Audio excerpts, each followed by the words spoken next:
मेरे साथ माँ महामाया देवी जी की जय बोलिए।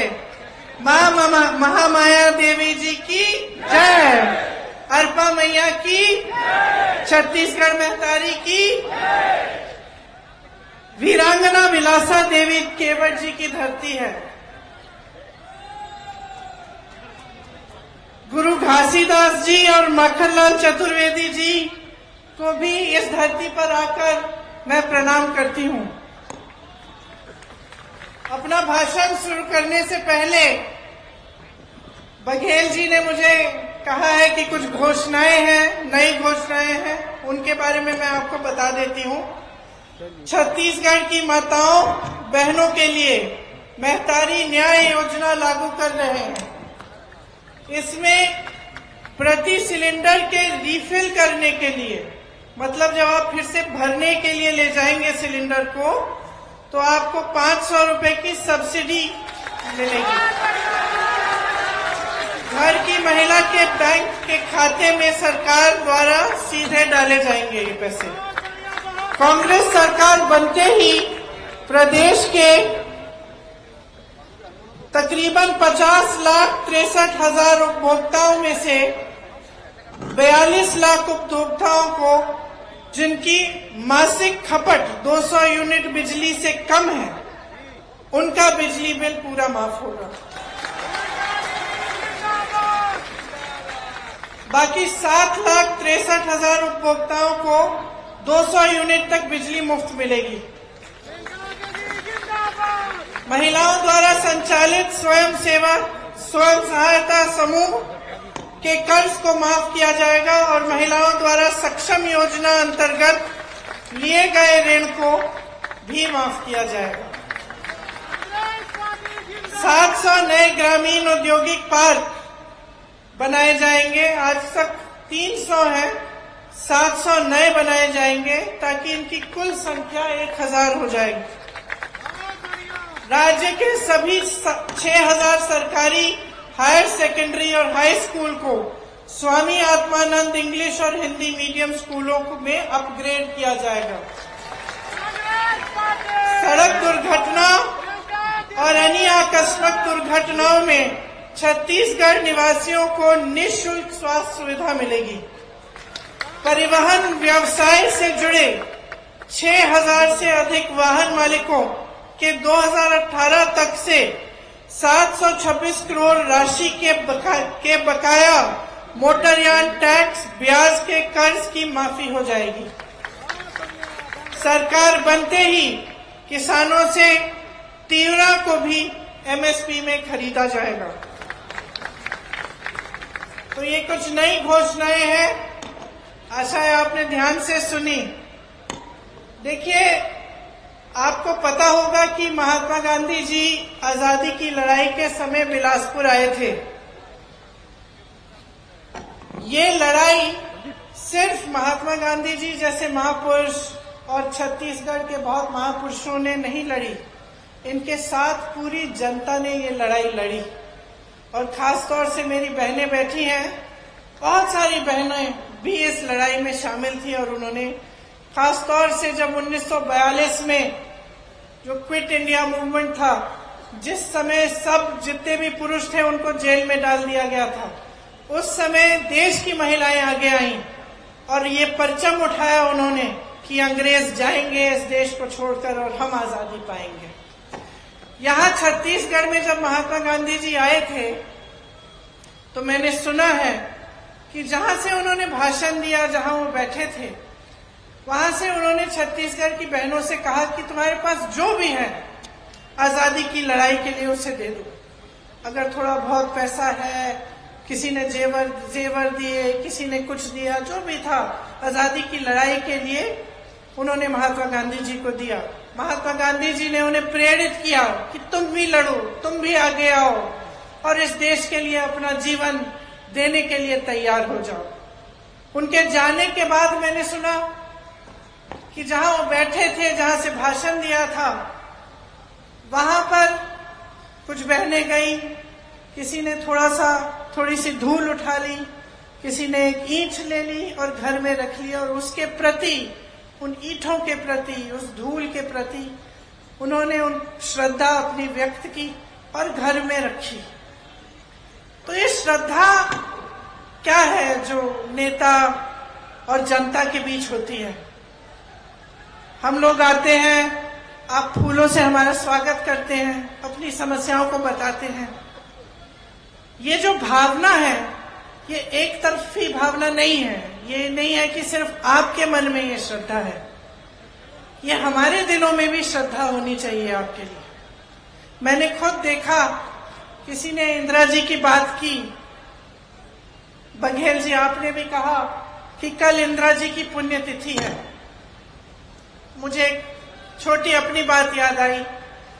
मैं 12 साल की थी, उस दिन सुबह 9 बजे 8 बजे मैं स्कूल जा रही थी, तो हम लोग इकट्ठे रहते थे। दादी के पास गई, स्कूल में एक प्रतियोगिता थी, उसके लिए मैंने दादी का एक झोला रखती थी, मैंने उनका झोला मांगा। नाटक की प्रतियोगिता थी, झोला मांगा दादी से और उनको प्यार से ऐसे पकड़ के बाय बाय बोल के स्कूल चली गई। तकरीबन 2 घंटे बाद हमें स्कूल से लेने के लिए सुरक्षा कर्मी आ गए, गाड़ियों में रखा, बिठाया। काफी इतने सारे सुरक्षा कर्मी मैंने जीवन में नहीं देखे थे। अचानक हमें घर ले गए, हमें मालूम नहीं था राहुल को और मुझे कि क्या हुआ। मैं 12 साल की थी, वो 14 साल का था। घर आए, गाड़ी से उतरे तो जमीन पे खून के बड़े बड़े धब्बे थे। उस समय हमें मालूम नहीं था कि हमारी दादी का खून था जो उस मिट्टी में मिल चुका था।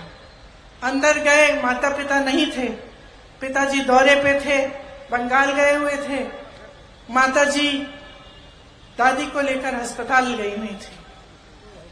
जब अंदर गए और पता चला कि दादी की हत्या की गई है, तो एक अजीब सा भय, अजीब सा दुख मन में जागा और ऐसे लगा कि क्या अगले दिन सुबह हो भी सकती है कि हमारी दादी, जो सिर्फ हमारी दादी नहीं थी लेकिन एक महान शख्सियत थी, क्या उनको इस तरह से कोई खत्म भी कर सकता है और इतनी हिंसा से? और अक्सर मैं सोचती हूं कि इतनी हिंसक घटना घटी हमारे साथ। हमारी दादी मां समान थी हमारे, लेकिन कैसी देशभक्ति की भावना उन्होंने हमारे दिलों में डाली होगी कि 1 सेकंड के लिए, 1 मिनट के लिए हमारी इस देश में आस्था नहीं टूटी। 7 साल बाद, और ये मैं लंबी चौड़ी बात आपको इसलिए बता रही हूं, मैं बताऊंगी क्यों। 7 साल बाद, मैं 19 साल की थी, इसी तरह की घटना मेरे पिता के साथ घटती है और मैं अपने पिता का छलनी शरीर, खून से लथपथ शरीर घर लाती हूं। फिर भी मेरी इस देश में आस्था नहीं टूटती, फिर भी देशभक्ति कम नहीं होती, बढ़ती चली जाती है। कैसी भावना होगी उन लोगों के दिल में कि हम बच्चों में उन्होंने ऐसी देशभक्ति की भावना डाल दी कि तब से लेकर अब तक ये टूट नहीं पाई। मैं इसलिए ये सारी बातें कह रही हूं क्योंकि जब हम अपनी बीती हुई पीढ़ियों की बात करते हैं, जब हम इंदिरा जी की बात करते हैं, नेहरू जी की बात करते हैं, राजीव जी की बात करते हैं, तो हमारी आलोचना करने वाले एकदम से परिवारवाद की बात उठाते हैं। मैं आपसे ये कहना चाहती हूं कि ये परिवारवाद नहीं है, ये देश के प्रति एक भक्ति है जो टूट नहीं पा रही है।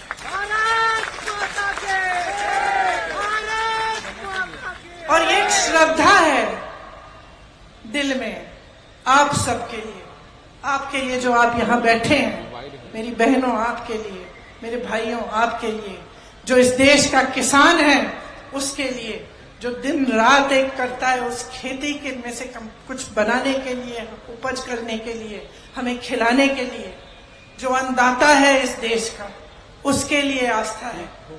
जिसका बेटा जवान बनके सेना पे तैनात होता है हमारे लिए, जो मेरी दादी की तरह, मेरे पिताजी की तरह इस देश के लिए अपनी जान देने के लिए तैयार होता है, उसके प्रति आस्था है। और ये कुछ भी कह लें, कुछ भी कर लें, ये आस्था कभी नहीं तोड़ पाएंगे, ये देशभक्ति कभी नहीं तोड़ पाएंगे। और आज चुनाव के मंच पर ये बातें इसलिए कर रही हूं क्योंकि मैं चाहती हूं कि आप समझें कि आज ये देश, आपका प्रदेश कहां पे खड़ा है, आपकी परिस्थितियां क्या हैं, देश की परिस्थितियां क्या हैं, क्या हो रहा है आपके आसपास। इन चीजों को जागरूकता से समझें और गहराई से इनके बारे में आप सोचिए। और जब आप वोट देते हैं, जब आप अपना समर्थन किसी एक राजनीतिक दल को देते हैं, तो अच्छी तरह से पहचानिए कि उस राजनीतिक दल का मकसद क्या है। क्या उनके नेताओं के दिलों में आपके लिए वही आस्था है कि नहीं? क्या देशभक्ति सचमुच है या सिर्फ कहने के लिए है, दिखाने के लिए है? कैसी घोषणाएं करते हैं, क्या घोषणाएं पूरी करते हैं कि नहीं करते हैं? क्या इनके प्रदेशों में जहां इनकी सरकारें चल रही हैं, जहां इन्होंने बड़ी बड़ी घोषणाएं की हैं, क्या ये घोषणाएं पूरी हो रही हैं कि नहीं?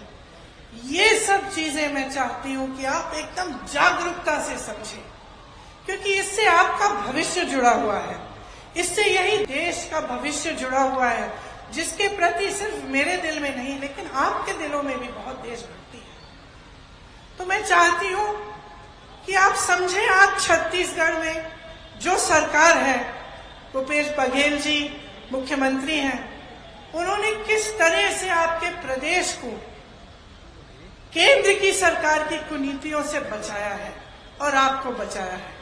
कोरोना आया, कोविड था, देश भर में यहां भी संकट थी, जहां अन्य प्रदेशों में मदद नहीं दी गई, यहां आपको उसका सामना करने के लिए सहायता मिली। किसान भाई हैं, मैंने आपकी बात की, आप अन्नदाता हो, आप ही के बेटे इस देश की सुरक्षा करते हैं। आज अगर छत्तीसगढ़ की सरकार ने आपको राहत नहीं दी होती तो बाकी देश के किसानों की तरह आप परेशानियों से घिरे होते, मुश्किलें बढ़ती चली जाती हैं आपके लिए। महंगाई, पेट्रोल, डीजल, खाद सब महंगा हो गया है। जब आप अपने बच्चों के लिए मेहनत करते हैं, उनके भविष्य को मजबूत बनाने के लिए मेहनत करते हैं, तो आपको सरकार से सहायता मिलनी चाहिए।